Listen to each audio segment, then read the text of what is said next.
This is what I love about these 12mm snaps, is that after I made my adjustment this morning, I realized how much better I like this configuration.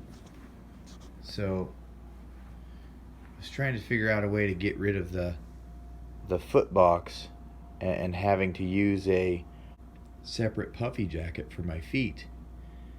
And so I've just doubled the third blanket up, and now I'm going to connect it, the fourth, right across there on the bottom. There's already a bunch of snaps in place so that I can just pick it. And so now I've got it 2.5 more squares long, which those are 4-inch squares. So another 10 inches was just about all I really needed. It'll be doubled right there, and it will all already fit together. And it's just a really nice way to use those snaps to change whatever configuration you want. This is what it looks like now. The foot box is 4 blankets thick. The top is, the majority of it is 3 thick.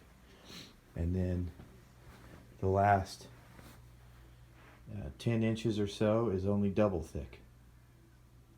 I like this configuration better because the seam right here doesn't have any way to let cold air out, or excuse me, warm air out of the sleeping bag.